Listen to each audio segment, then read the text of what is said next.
할렐루야. 하나님의 사랑과 은혜가 여러분에게 넘치시기를 축원합니다. 오늘 4월 2일입니다. 벌써 목요일이군요.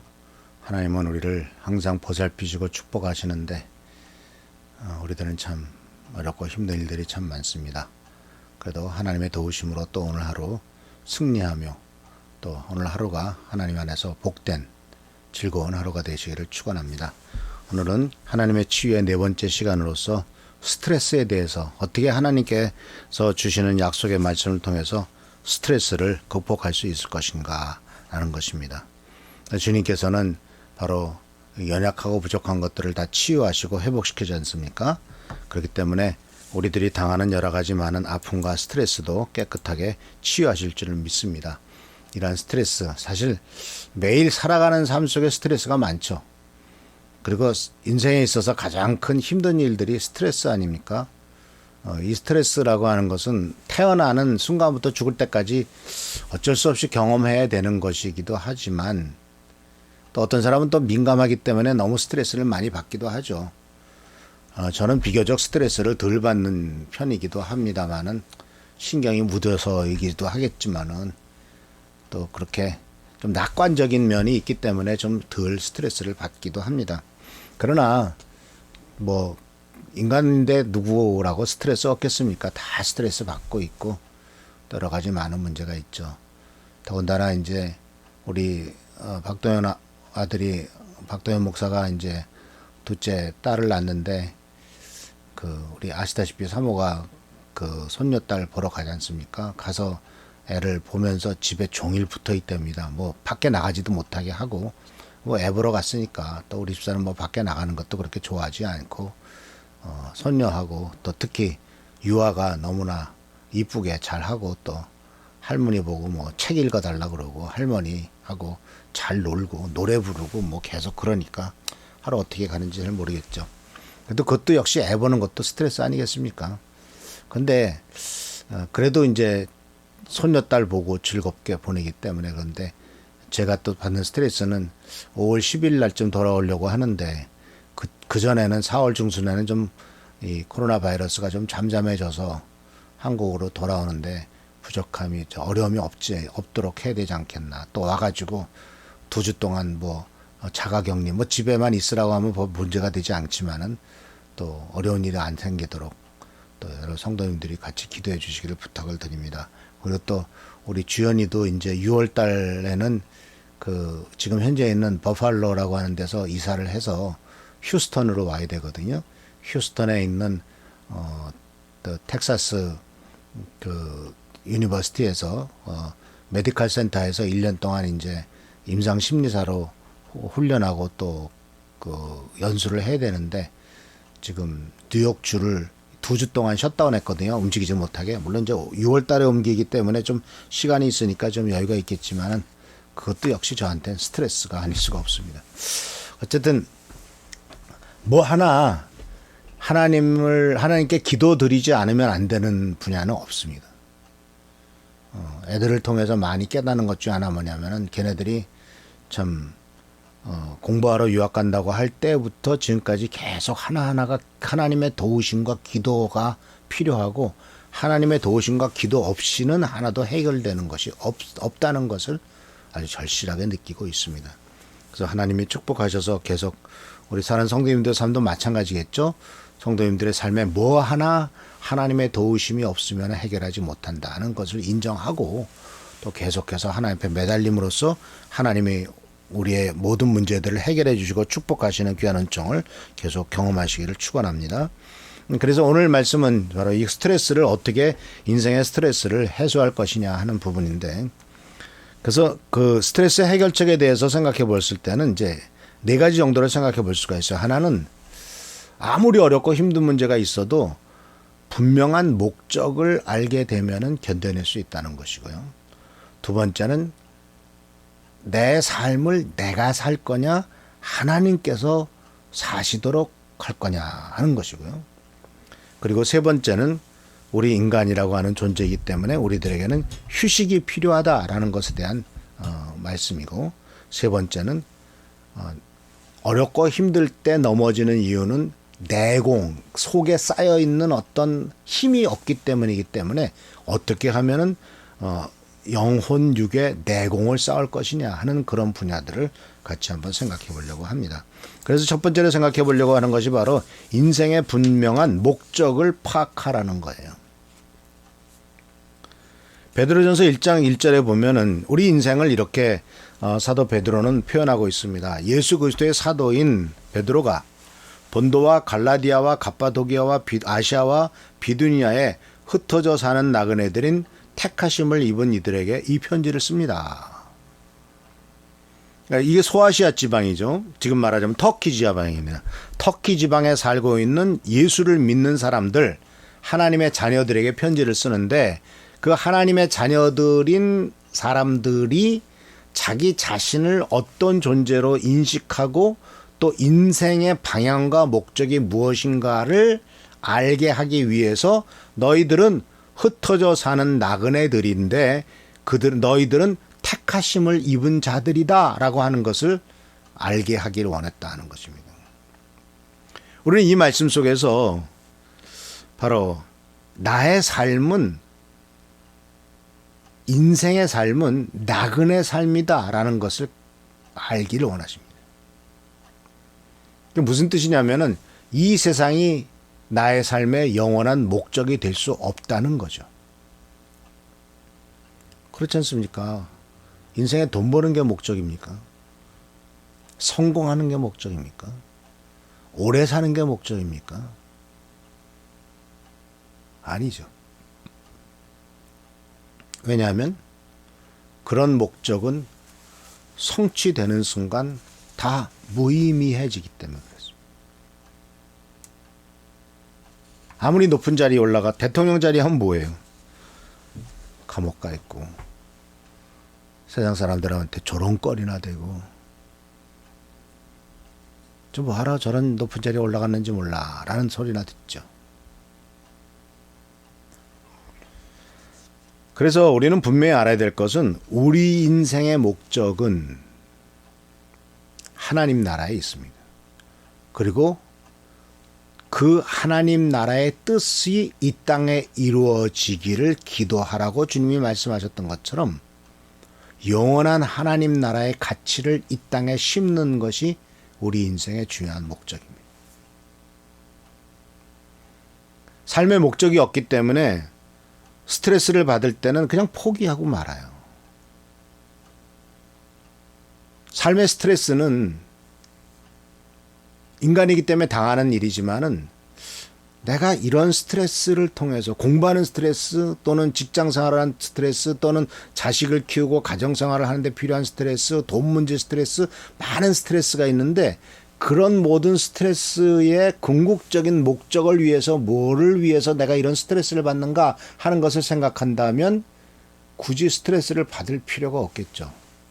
물론 당장 돈이 필요해서 죽겠는데 스트레스 안 받을 사람이 어디 있겠습니까? 그런데 그것이 영원한 것이 아니다는 것을 알기 때문에 역시 그것도 지나가는 것이다라는 것을 알기 때문에 우리들은 그 스트레스로부터 해방될 수가 있다라는 것이죠. 그래서 첫 번째로 중요한 것은 바로 뭐냐면 인생에 대한 분명한 목적을 그리스도 예수 안에서 발견하는 겁니다. 예수를 믿는 사람들은 제일 중요한 게 이거예요. 내가 왜 사느냐 하는 것에 대한 분명한 인생의 목적을 하나님 나라의 영광을 위해서 뜻이 하늘에서 이루어진 것 같이 땅에서도 이루어지기 위해서 하나님 나라가 임하게 이 땅에 임하게 하기 위해서 뭔가 하나님의 뜻이 조금이라도 이 땅에 펼쳐지는 일에 내가 일익을 담당할 수만 있다면 그것으로서 내가 살만한 삶을 살았다라고 하는 확신을 갖는 것. 이것이 바로 인생의 목적을 파악하는 것이고 그 인생의 분명한 목적을 파악했을 때 우리들은 스트레스를 날려버릴 수가 있고 끝까지 거 뭐 다 지나가는 일이고 그것도 뭐 역시 하면서 조금 관조하며 또한 낙관하며 살아갈 수 있을 것이라고 봅니다.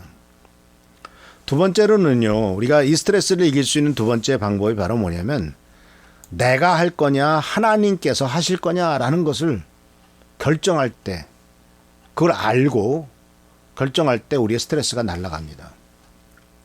다시 말하자면은 주님께서는 계속해서 우리들에게 말씀하신 것이 바로 뭐냐면 모든 일을 맡기라는 거예요. 마태복음 11장 28절에 수고하고 무거운 짐진 자들아 다 내게로 오라 내가 너희를 쉬게 하겠다. 어떤 신도 이렇게 말하지 않죠. 근데 주님께서만이 수고하고 무거운 짐을 너희들 다 지고 있는데 나에게로 와라. 내가 너에게 쉼을 주겠다. 왜? 그 짐을 내가 가져가겠다. 예수님이 가져가겠다는 거거든요. 그래서 이 베드로전서 5장 7절에서 이건 시편 55편 22절을 인용한 건데 여러분의 모든 근심 걱정을 하나님께 맡기십시오. 늘 여러분의 생각으로 가득 차 있는 하나님께서 여러분에게 일어나는 일들을 일일이 보살펴 주실 것입니다. 이 번역이 참 좋죠. 아주 쉬운 번역입니다. 늘 여러분의 생각으로 가득 차 있는 하나님. 하나님에 대한 표현이 참 좋습니다.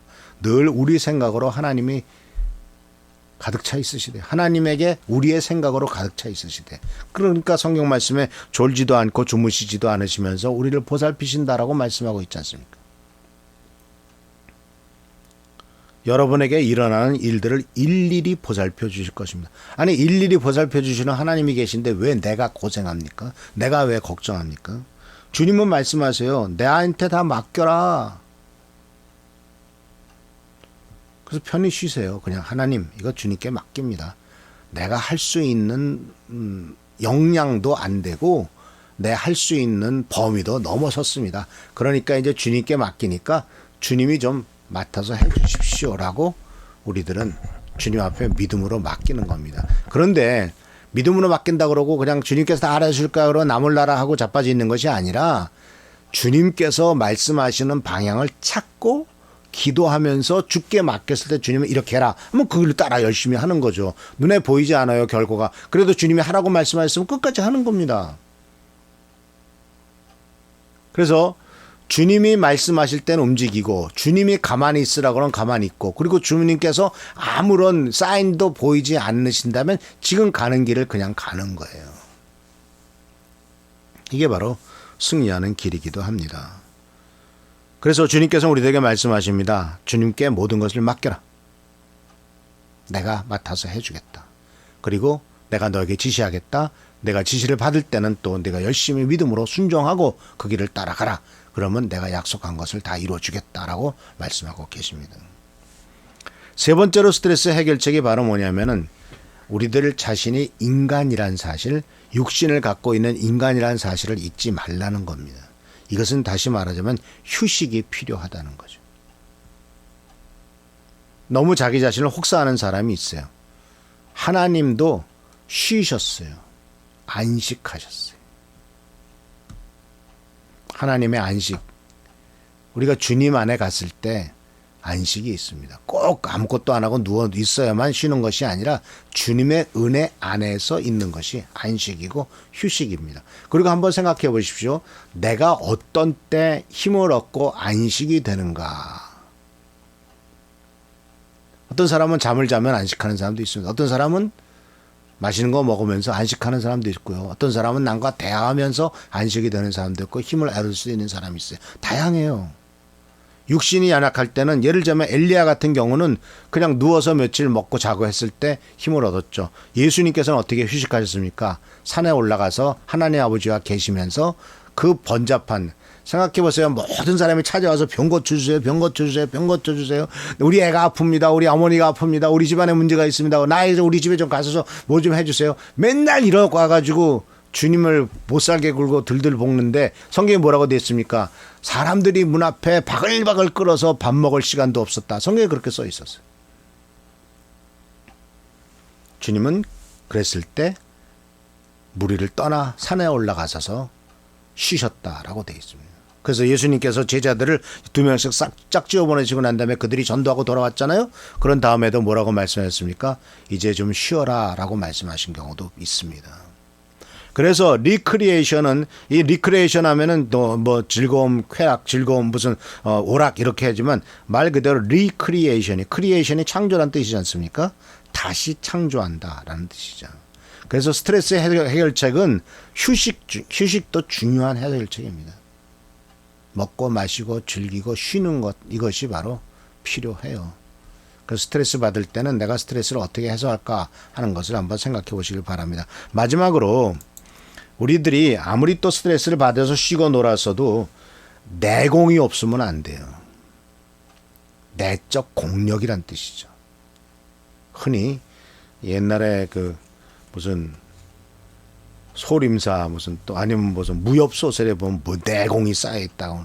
사실 내공은 하루아침에 쌓여지는 것이 아니죠.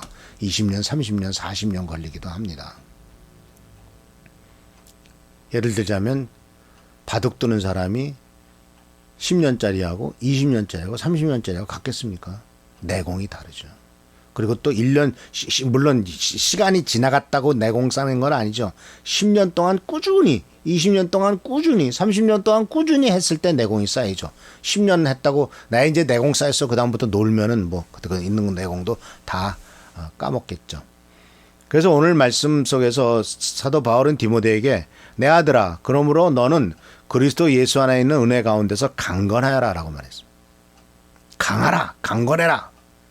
건강해라. 이렇게 스트렝스, 힘을 내라. 너는 그리스도 예수 안에 있는 은혜 가운데서 강하라 그랬어요. 그래서 우리가 힘을 얻을 수 있는 것은 하나님의 은혜 안에 있을 때 강건해집니다. 바로 강건해지는 힘을 얻는 길은 바로 그리스도 예수 안에 있는 은혜 가운데 있을 때 힘을 얻는다는 얘기죠. 그래서 이사야서 40장 31절에서도 이렇게 말하고 있죠. 오직 주님을 소망으로 삼는 사람은 여호와를 앙망하는 자는 새 힘을 얻으리니 그러니까 앙망한다라는 말 자체를 번역을 참 좋게 해놨요. 주님이 나의 소망이십니다 했을 때 새 힘을 얻는다. 왜? 주님이 힘을 주시니까. 주님께서 새 힘을 주시니까. 주님을 소망으로 삼을 때 소망이신 주님이 나에게 힘을 주십니다. 그래서 그 힘은 어느 정도 힘이냐? 독수리가 날개치며 올라가는 것 같고 뛰어도 지치지 않고 걸어가도 피곤하지 않는 힘. 그 앞부분에 나오죠. 장정이라도 내 오른쪽에서 넘어지고 젊은이라도 자빠지되 여호와를 앙망하는 자는 새 힘을 얻는다. 그러니까 젊다고 되는 게 아니에요. 건강하다고 되는 게 아니에요. 오직 주님을 소망으로 삼을 때 새로운 힘과 능력을 얻게 된다는 사실이죠. 그래서 사랑하는 성도 여러분, 이것은 바로 영적인 힘이며 동시에 우리들에게는 정신적인 힘도 필요합니다. 그리고 또 건강을 위해서, 육체의 건강을 위해서는 신체적인 힘도 필요하죠. 그리고 이런 모든 것들은 하루아침에 되는 게 아닙니다. 시간이 걸립니다. 책도 많이 읽어야 되고요. 기도도 많이 해야 되고요. 영적으로도 하나님과의 깊은 교제 속에 오랫동안 있어야 되고요. 또 건강을 유지하기 위해서는 또 운동도 계속 해야 되겠죠. 그래서 바로 내적인 힘을 길러 놓는 것이 굉장히 중요합니다. 매일매일 우리들이 기도하고 말씀 보고 또 하나님 말씀을 묵상하고 하는 것은 내적인 힘을, 영적인 힘을 기르는 겁니다. 오늘도 이 묵상의 말씀을 매일매일 묵상의 말씀을 전달하는 이유는 우리 성도님들이 매일매일 하나님의 말씀을 듣고서 이것으로서 그 내적인 힘을 기르기를 원해서 이 말씀을 드리는 겁니다. 그러나 여기서 또 한번 꼭 생각할 것은 바로 뭐냐면 목사의 설교에 의존하고 있는 신앙은 좀 위험합니다. 매일매일 우리 사랑하는 성도님들에게 제가 말씀을 전해드리고 설교 말씀을 전하지만 성도님들께서 직접 말씀을 읽고 묵상하면서 하나님이 주시는 은혜를 직접 체험하는 거와 목사를 통해서 한 단계 걸려서 듣는 거와는 다르다는 얘기죠. 이 말씀이 물론 은혜스럽고 우리에게 힘을 주기도 합니다마는 목사와 어떤 사람에게 의지해서 그 사람의 영성을 의지해서 신앙생활을 유지한다는 것은 마치 롯과 같이 아브라함을 어렵고 힘들 때는 아브라함을 의지해서 믿음 생활을 했지만 부자가 된 다음에는 아브라함 품을 그냥 뒤도 안 돌아보고 떠나는 그런 결과를 가져오게 된다는 것이죠. 하나님과 내 자신과의 개인적인 관계에서 믿음이 성장해야지 어떤 매개체를 통해서 그 매개체에서 오는 것을 가지고 만족해서는 안 된다는 겁니다. 그 목사가 돼서는 안 되는 거죠. 저도 여러분들을 위해서 이런 말씀을 전하지만은 저를 통해서만 믿음을 갖게 된다면 이거는 심각한 문제다는 얘기예요. 우리 미랄교회 성도님들은 여러분 자신이 직접 하나님과의 밀접한 관계 속에서 하나님이 주시는 놀라운 능력과 축복과 은혜를 누리기를 축원합니다. 이런 것이 진짜예요. 그래서 오늘 말씀을 마칩니다. 스트레스를 해결하기 위해서는 바로 내 인생의 비전과 목적이 뭔가를 아는 것이 첫 번째고요. 두 번째는 내가 하지 말고 하나님께 맡기는 거고요. 세 번째는 정기적으로 휴식을 취하는 것이고, 네 번째는 바로 내적인 힘을 기르는 것. 이것이 바로 스트레스를 해결할 수 있는 길인 것을 깨달아서 하나님의 놀라운 축복과 능력으로 승리하는 오늘 하루가 되기를 축원합니다. 기도하겠습니다. 오늘도 주께서 함께 하시는 은혜를 감사드립니다. 우리 미랄 성도님들 주님의 은혜 가운데서 스스로 주님의 은혜 가운데 설 수 있도록 도와주시고, 하나님과의 깊은 교제 속에서 모든 인생의 스트레스를 극복해 나가며 또한 다른 사람에게도 하나님의 축복과 사랑을 전할 수 있는 놀라운 영적인 내공이 쌓이는 당시의 귀한 종들 되도록 축복하여 주옵소서. 주께 감사하고 예수 그리스도의 이름으로 축복하며 간절히 기도하옵나이다. 아멘. 하나님께서 오늘도 여러분들에게 놀라운 축복과 능력과 은총과 은혜를 항상 부어주시기를 축원합니다. 할렐루야. 주께 영광을 돌립니다. 감사합니다.